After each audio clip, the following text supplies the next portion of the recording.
The early 19th century was the era of the light infantry. This was a time when small arms were sophisticated enough for a skilled sharpshooter to pick his targets out to 100 yards or more, but not yet accurate enough for this to be easy. The quality of light troops could determine the outcome of a campaign, and this was certainly true of the Peninsular War, in which the French legions of Napoleon Bonaparte did battle with King George's armies on the sun-baked hills of Spain. It was there, where the fate of the Iberian Peninsula was being decided, that the green-jacketed sharpshooters made their mark on history, standing out from among the red-coated regulars of the British Army as they went above and beyond the call of duty to bring about Old Boney's downfall. Join us today as we investigate the British light regiments that confounded Napoleon's best generals in Portugal and Spain, as well as the trailblazing general who oversaw their training. This video is sponsored by you. Unfortunately, the YouTube environment is not great right now, with the algorithm being friendlier to drama and react channels and YouTube being permissive of AI slop. We don't do drama and we don't do AI, but thanks to our members and patrons, our channel continues to make 3 public videos per week, with the team intact and going strong. In recognition of their generosity and contributions, members and patrons receive 2 additional exclusive videos each week, and access many other perks.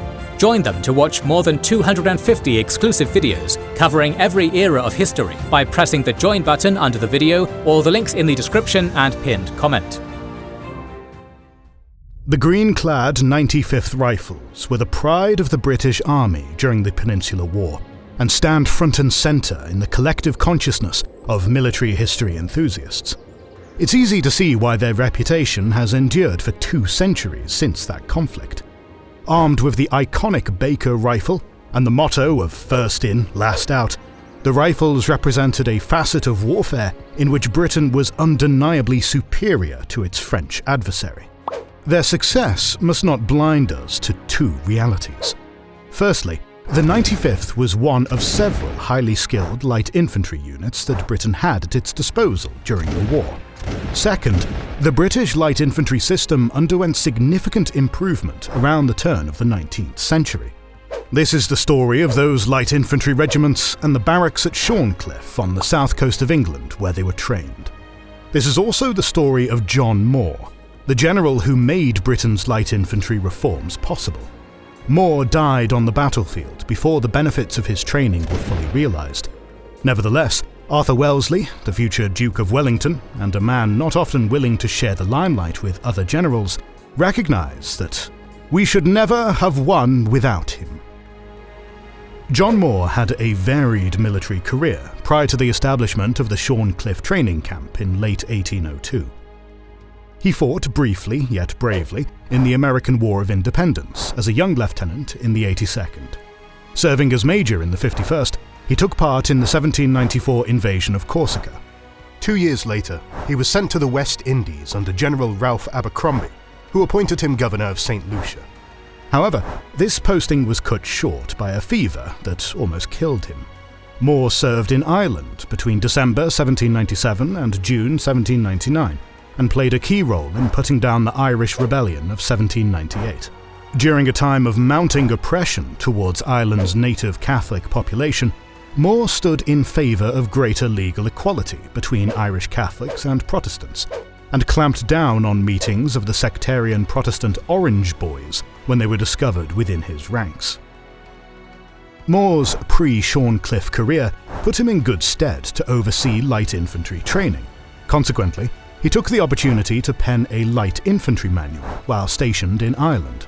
Much of that conflict was spent chasing Irish irregulars across the hills of Wexford, something the militia companies under Moore's command weren't cut out for. The manual Moore produced was a precursor to the hybrid of light and regular battalion drill that would later be characteristic of the Shorncliffe system.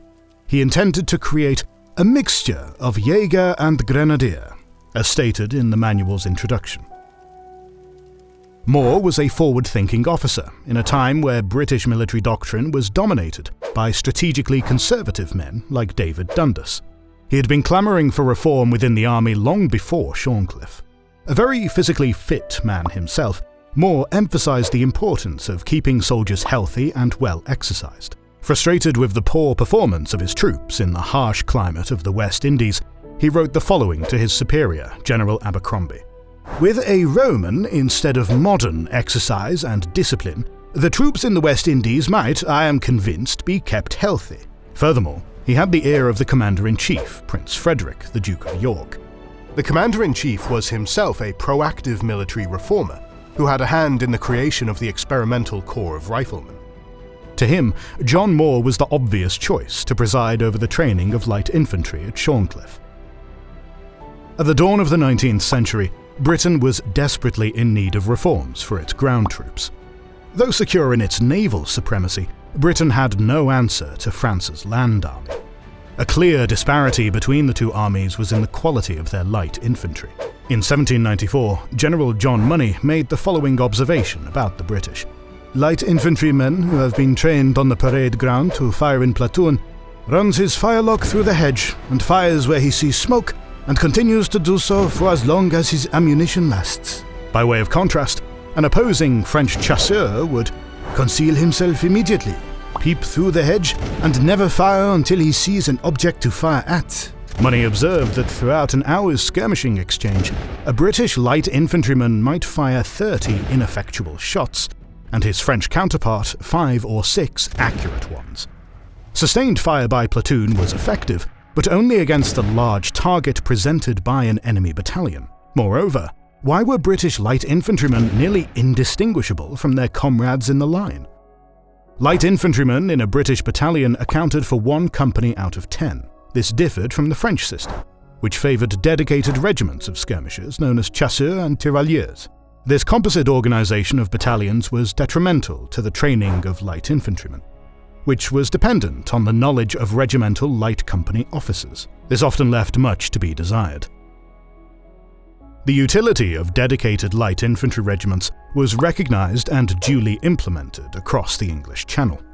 The 5th Battalion of the 60th Royal American Regiment, founded in December of 1799, was the first of these. This was swiftly followed by the creation of the Experimental Corps of Riflemen, with other regiments undergoing a conversion from the traditional composite battalion structure to a light infantry composition.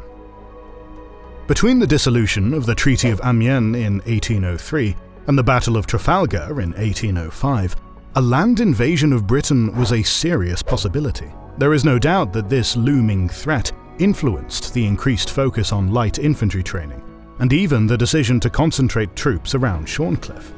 The French invasion force gathering around Boulogne would eventually number 115,000 strong, and was complemented by hundreds of transport vessels and landing craft. Correspondingly, Britain prepared to defend its shores. Martello towers were constructed along the south coast.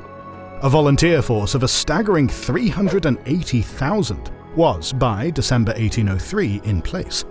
John Moore had been appointed to command the Southern Military District of England the previous year, a role that involved preparing Britain for an invasion.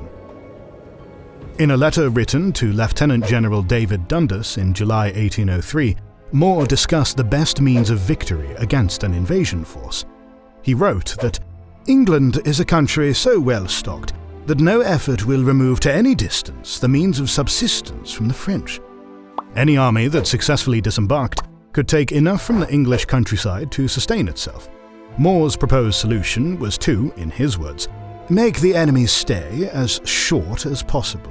In effect, to strike hard as soon as the first French boats plunged into the surf at Dover. In a letter written to his mother in February 1803, Moore was certain that any French landing attempt would be along that stretch of coastline. The collection at Boulogne can only mean this part of the coast, and I am pleased with the prospect of seeing the first of it. Shorncliffe Camp was ideally placed then, being a mere 10 miles from where an invasion was likely to take place. The focus on light infantry training, while necessary in any campaign undertaken by the British, was especially important for home defence.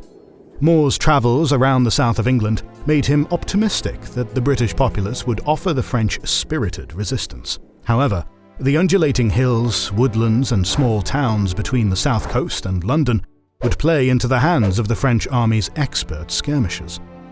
Britain needed skilled light troops of its own to defend its shores and to threaten France's martial dominance on the continent. Though well situated, the camp itself was hardly the finished article, comprised of earthworks with a defensive ditch around its perimeter. The plans for the redoubt were drawn up in 1794. This illustration shows circular structures on the northeast and southwest of the ramparts, likely intended to be mounts for cannon, with corresponding magazines to store gunpowder behind each one. A lack of archaeological evidence suggests that these were never built. The redoubt was similarly lacking in permanent infrastructure for the soldiers themselves, which would not be built until the 1820s. The men of Shorncliffe had to make do with temporary buildings and tents, an arrangement that Moore himself described as wet and bleak. The redoubt was certainly underdeveloped, but the surrounding farmland lent itself to the training of light infantry. The first regiment to arrive at Shorncliffe was the Experimental Corps of Riflemen, ordered there by John Moore in October 1802. Though in its infancy, the Corps had already seen battle in Spain and Denmark, and was thus an effective proof of concept for the British Light Infantry Regiment. The following January, their name would be changed to the more succinct 95th Rifles. The 52nd Oxfordshire Regiment was the next addition to the Shorncliffe garrison. Arriving in June of 1803, it was untested in light infantry warfare, having only been converted the previous January. Moore oversaw its transition from the traditional battalion structure to light infantry, and stipulated that the most intelligent, handy and active men be selected to remain in the 52nd. The rest were placed into the newly formed 96th Foot and sent off to Ireland. The process of selecting officers was equally painstaking. Moore wanted the process to be meritocratic, but was conscious of offending those who didn't make the grade. In a letter to General Robert Brownrigg on the 17th of January 1803, Moore suggested that these officers least adapted to the service may, of themselves, apply to be removed to the 96th. In that same letter, he recommended Kenneth Mackenzie to lead the newly formed regiment, having witnessed the Scot training the light infantry of the 90th Foot in Majorca a few days prior. The 43rd Monmouthshire Regiment was similarly converted to light infantry on the 17th of July 1803, and would join the other two regiments at Shorncliffe a year later. The final addition to the camp was the 5th Battalion of the 60th Royal American Regiment, serving under Lieutenant Colonel Francis de Rottenberg. De Rottenberg was a light infantry specialist, whose literature on the subject was avidly consumed by Moore. The Royal American was an amalgamation of German sharpshooter regiments that had served independently within the British Army, specifically Hompesche's Jägers and Lauenstein's Chasseurs. Like the 95th, they wore green and were armed with rifles. The Shorncliffe system of training can be summarized as a balance between drill and marksmanship, taking place in a training environment that prioritized professionalism, good health, and ingenuity in its soldiers and officers. A training split that covered both regular and light infantry drilling was crucial to train a soldier who could shoot equally well from the front rank as from behind a tree. Details about training at Shorncliffe can be inferred from manuals written by Shorncliffe officers, as well as memoirs and letters. In August 1805, General Moore described a schedule of daily marksmanship training, light drills in the morning and close order drills in the afternoons. The methodology of marksmanship training was given plenty of consideration. De Rottenberg's manual proposed a target of 5 feet in diameter. Any smaller and inexperienced marksman would frequently miss and not know how to adjust his aim for the subsequent shot. Too big, and the target would be too easy and promote careless aiming. This system of musketry was broadly adopted by the Shorncliffe regiments. Colonel Coote Manningham of the 95th favoured a target 4 feet in diameter, further suggesting a drawing of a 6-foot-tall man on canvas to simulate enemy combatants. Soldiers were ranked based on their marksmanship and progressed upwards in range as their skills improved. Like marksmanship, drilling was split into progressions. Captain John Cross's 1823 manual lays out the drilling practices of the 52nd Regiment, dating back to 1804, and provides insight into this process. Recruits were first drilled in a single rank of 4 or 5 men, at which point they learned the most basic of commands, standing at ease and standing to attention. As the group size increased, so did the discipline, timing, and cooperation demand of the drill exercises. Light infantry drills were relatively complicated and were introduced after the basics of close-order drills had been ingrained.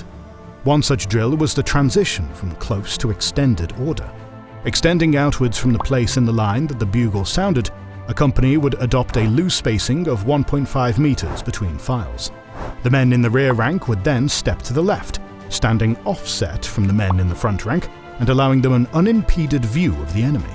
Cooperation between the front and rear fileman was critical, as the soldier in the second rank had to keep notice of the distance and tell the man in front when to stop. Battalion drills appear last in this manual. Amongst many other things, battalions were drilled on the transition from a column formation into a line, the two-rank formation that maximized a battalion's firepower. They were drilled on forming squares to receive cavalry from either line or column formation. Columns in the British Army comprised each company in a battalion marching in a double-rank line, one after the other. The most spread-out battalion column was the open column, where the distance between each company exceeded the distance across its front. From an open column, a square would be formed by the leading two companies closing to form the front. The middle four companies would wheel 90 degrees to form the sides of the square, and the rear two companies formed the back of the square. Battalions marched in columns of varying density from an open column at one extreme to a close column formation with a 5-yard interval between companies at the other. A square formed from a close column of companies was the most versatile. This formation allowed troops on the move to form a square under the threat of cavalry quickly, and would be deployed by the Light Division to great effect during the Peninsular War. Due to the lack of space between companies, the files at the edge of these centre companies would effectively become the front rank of the square's flanks. The resulting square was more compact than the typical hollow infantry square, with fewer muskets in the front ranks, but could be formed in a matter of seconds. This formation, therefore, traded firepower for speed, and would prove to be of great use in the Peninsular War. Battalion manoeuvres were nothing new, but the range of the Shorncliffe system was what set it apart from conventional drilling practices. Though trained in skirmishing and sharpshooting, the soldiers of Shorncliffe were just as ready to take their place in the line and deliver devastating volley fire or redeploy to receive cavalry. The myriad aspects of drilling could be executed to a degree of competency that made these regiments the envy of the rest of the army. The training of officers was every bit as exhaustive as that of the men they led. Lieutenant Cook of the 43rd Regiment recounts how he and his contemporaries were drilled alongside recruits until they could march, shoot, and skirmish every bit as competently as the men who they were to command. This was as necessary as it was revolutionary. A light infantry officer had to keep up with his men. When a body of light infantry assumed an extended formation, they did so outwards from where their captain was situated, for he was expected to be in the thick of the action. Arthur Wellesley allegedly labelled this type of training contrary to our national feelings, before later changing his opinion. While the army expected professionalism, training officers like raw recruits was unusual in such a hierarchical organisation and culture at large. Shorncliffe training was holistic too. A soldier's health, attitude towards his comrades, and education were taken every bit as seriously as his ability to skirmish or march to the commands barked by officers. Clean barracks were considered crucial to the health and well-being of the men. The mess was expected to be orderly and well-stocked. During his 1803 lectures, Colonel Manningham impressed on the officers of Shorncliffe that they should look well to the diet of their men. Manningham's regulations for the 95th further specified that every soldier in the rank and file, save corporals, buglers, and chosen men, had to take turns at cooking. According to the same regulations, reading and arithmetic education was compulsory for NCOs and encouraged amongst privates. Moore fostered an attitude of mutual respect between officers and men, despite operating in a military culture that viewed the liberal use of the lash as the final word on discipline.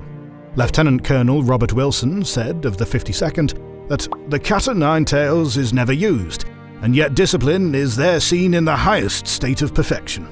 Since his posting on St. Lucia, Moore had felt a need for a new discipline, and this wish was realised at Shorncliffe. Initiative won out over blind obedience, and respect triumphed over fear. The regiments trained at Shorncliffe had the opportunity to prove their worth in the Anglo-Portuguese army that fought for the liberation of the Iberian Peninsula. From 1809 onwards, the 43rd, 52nd and 95th served together under the irascible yet competent Robert Crawford. On the 5th of May 1811, the Light Division came to the rescue of Major General William Houston's 7th Division at the Battle of Fuente de Enoro, and in doing so, put their status as an elite body of soldiers beyond doubt. The 7th Division occupied the town and engaged in fierce close-quarters fighting with French infantry. Houston's men were ejected from Fuente de Enoro and pushed from the frying pan into the fire. Out in the open, the 7th was forced into squares by Louis-Pierre Montbrun's cavalry division. With 2 miles of open ground to cover to reach the safety of the British lines, the 7th found itself in serious trouble. The Light Division appeared and was able to cover the withdrawal of the 7th. They then had the unenviable task of covering the same 2 miles harassed by cavalry. The Light Division was able to protect itself by retreating in alternating squares and marching between formations in close columns of companies. This was executed with Montbrun's cavalry keeping a watching brief, ready to take advantage of any weakness exhibited by Crawford's troops. That the Light Division was called upon to save a regular infantry division and trusted to extricate itself from the same perilous situation speaks to its reputation as a body of men that could be counted on. The training conducted at Shorncliffe played a huge part in this. Unlike their green-coated comrades in the 95th, the 43rd and 52nd were newly converted light infantry regiments prior to Shorncliffe. Yet they proved to be among the best in the force. Captain John Kincaid of the 95th had nothing but admiration for them. He identified "our old and gallant associates, the 43rd and the 52nd, as part of ourselves, for they bore their share in everything.